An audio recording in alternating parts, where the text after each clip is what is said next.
Now, in my work with the Foundation, I've been blessed with the opportunity of meeting many of these UCAN patients. Their stories of incredible courage and positivity in the face of such adversity are truly humbling, and they certainly put our lives, our lucky lives, into perspective. One of these young people is Jess Olson. Jess was first diagnosed at 15 years of age in May 2011. She had Hodgkin's lymphoma. After an aggressive treatment regime, Jess went into remission. Later that year, Jess won Girlfriend Magazine's Girlfriend of the Year award, and she donated her $5,000 winnings directly back to the Sony Foundation's UCAN. And she was one of UCAN's first donors.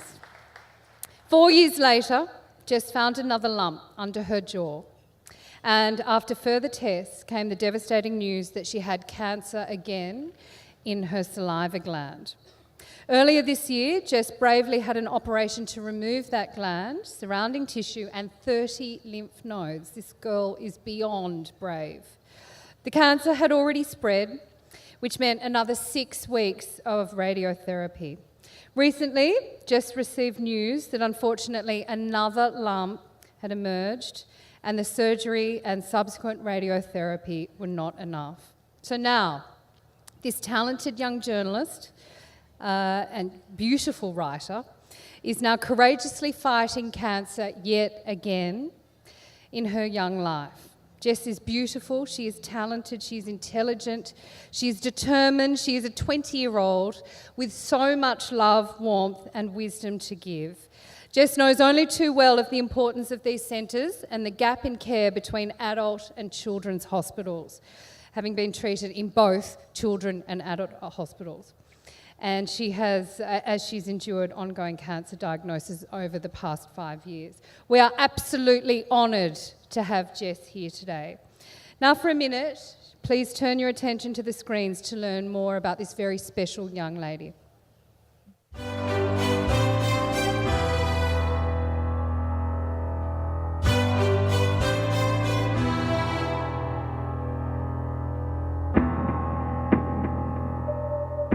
I'm like a hoarder. I collect everything. Well, I used to collect everything, but I'm trying not to. That was actually my last hospital band up there in the corner. Oh, that's cute. It's like, it says, I had cancer, not cooties. And they sent it to me. I think that might have been my latest surgery. So yeah, maybe I am still a hoarder. This is my real hair, but I was like 12.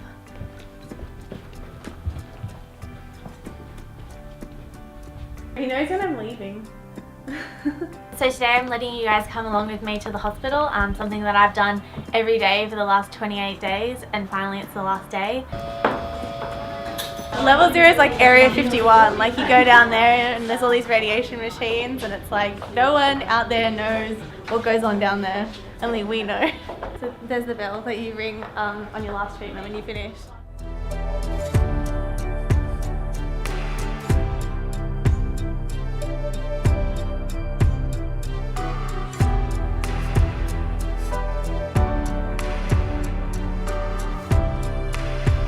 Not having someone my age in the hospital with me really affected me, because you already feel like an alien, being like, why do I have cancer? This is something that old people have, because there's not that much awareness that younger people actually do get cancer. And it was a bit scary. I sort of felt like this was the end of the road, like I was around like all really old, weak people. It's a mental game, and if you start to doubt yourself or start to get scared or feel like you're not winning, you know, it can really take you downhill.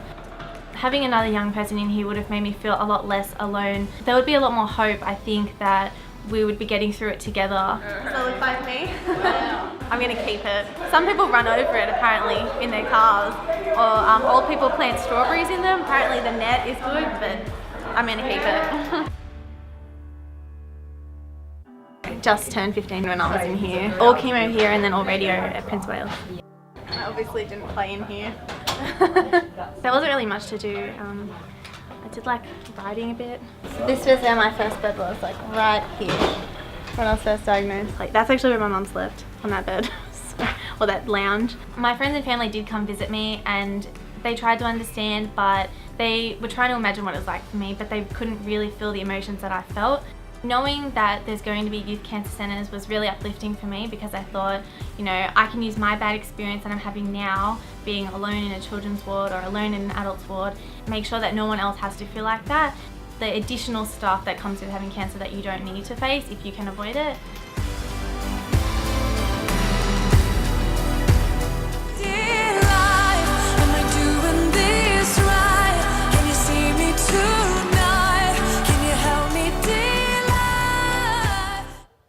She's such a special young woman. I'm so glad that I know her, that you are all going to get to know her. Ladies and gentlemen, please show a lot of love. Give a very warm welcome for Jess Olson.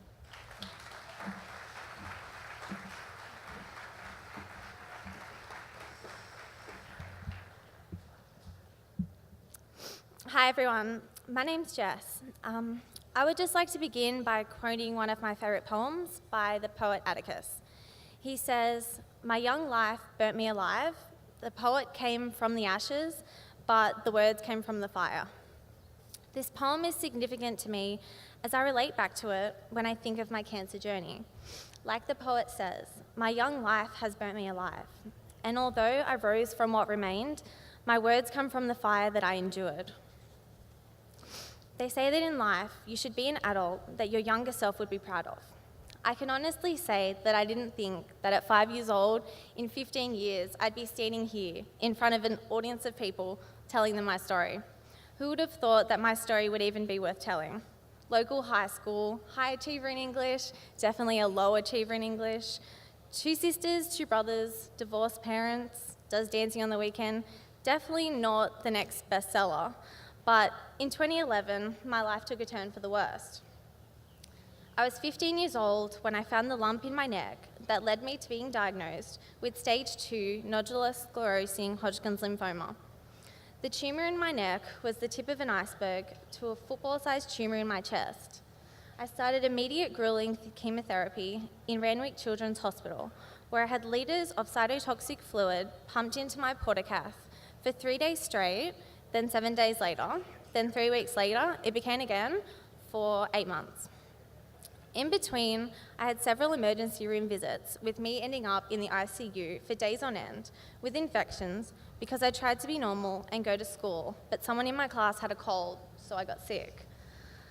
I watched my friends go to parties, get their licenses, start dating boys, while I sat bald, alienated, surrounded by babies and zombie-looking parents. The bright green-coloured walls around my hospital bed reminded me a bit too much of vomit to entertain me as much as it did for the toddler beside me. In 8 months in hospital, despite the 10-hour blood transfusions, the inpatient chemo, the outpatient chemo, the clinic visits, and all the other various appointments, I never actually met another young person. When you have cancer, you already feel incredibly alienated. When you have cancer and you're the only person your age in the hospital, you just feel like maybe you've been forgotten about and thrown where they can fit you. Unfortunately, I've also experienced the adult ward. I ended up needing 2.5 weeks of radiation therapy, like Sam said, at the end of my chemo in 2011, and this was the first experience of being in any adult ward. So say goodbye to the green vomit walls and hello to white walls, the pungent smell of your nana's house, elderly people moaning, groaning, and snoring that would give a bear a run for its money. Fortunately, I'd never stayed overnight in adults until an old acquaintance struck again. In November 2015, I found a lump in my neck. Deja vu, right? I wasn't too concerned. It felt different to the cancerous lump in every way possible. I had no symptoms like the cough I had last time, and I couldn't get in to see the doctor, so I saw a different doctor who advised me that this lump was not concerning and probably a lymph node. I was persistent, so she agreed to give me a scan, but she made it very clear that I was only having the scan because I was concerned, not because she was. When it came back and it was nothing, I went about my life as usual. A man I worked with weekly on a Saturday reminded me every week about the lump, asking if it was getting smaller or bigger. So to stop him from asking, I just went to a doctor again. And I said, I just wanted to have it checked out because I wasn't happy with the answer I got last time. She thought it was strange, given my history, that the lump was still there, and she knew how paranoid I usually am. And when she felt it, she went as white as a ghost. She said, "I don't want to alarm you, but this is very concerning. Will you please get an ultrasound today?" I agreed. Again, I went for the ultrasound. 4 days later, I got a call.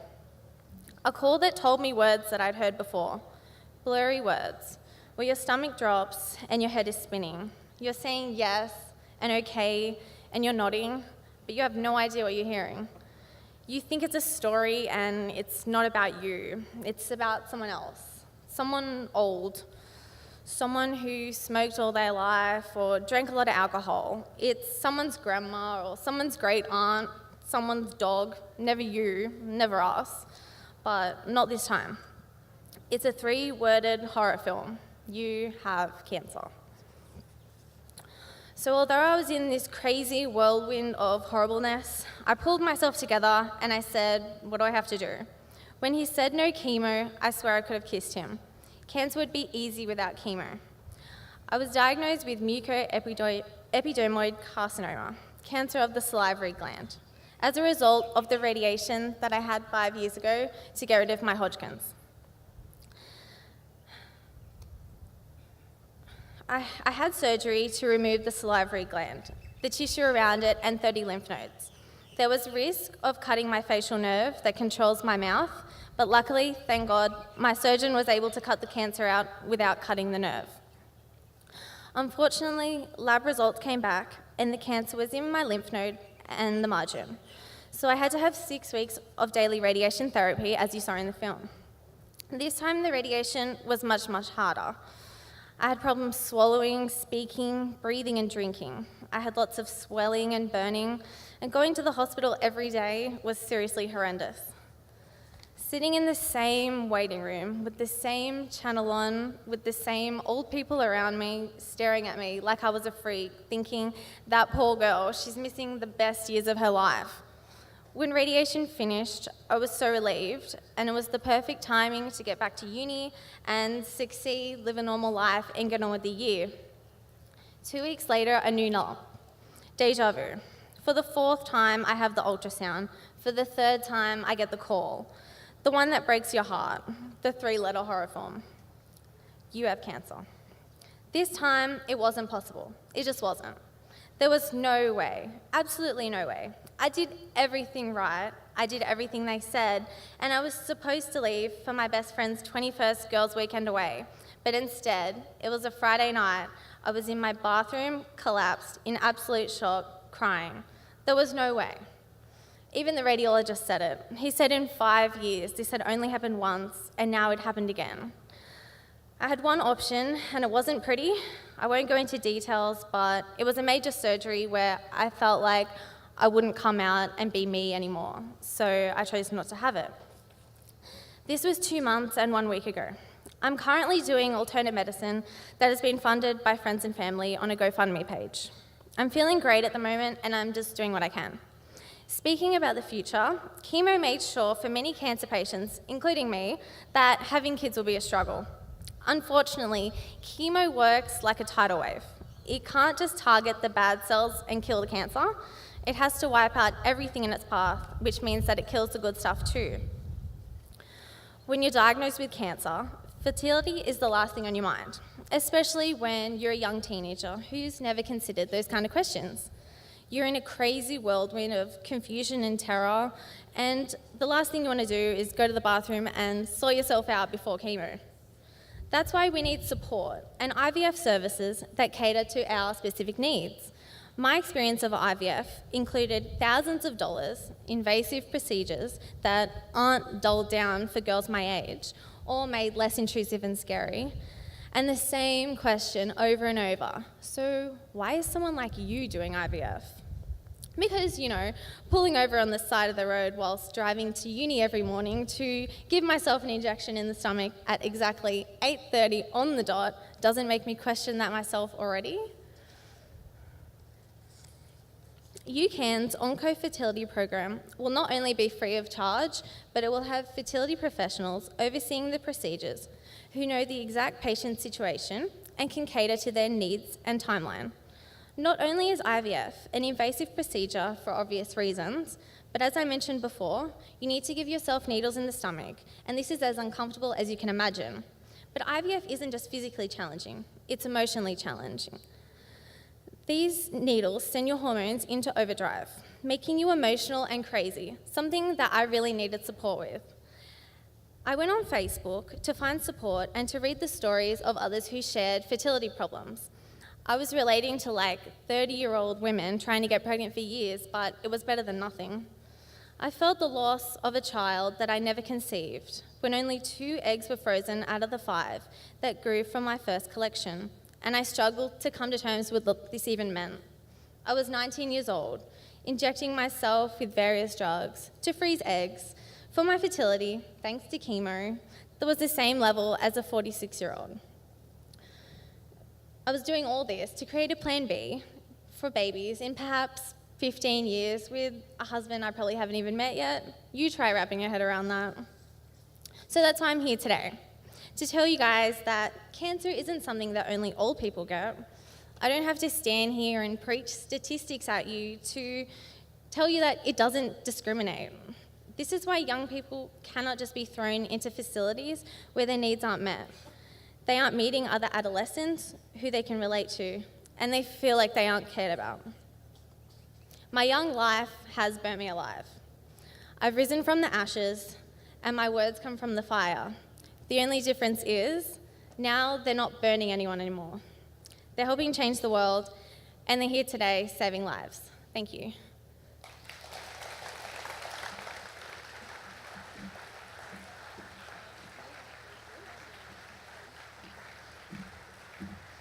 Wow. Jess, thank you for sharing your incredible story. You are so tenacious. You are so brave. That is unbelievable. There is so much trauma for young people who go through cancer. Let's try and make it a little bit easier for them today. You have really inspired us all, moved us all here, and we are going to support you every step of the way.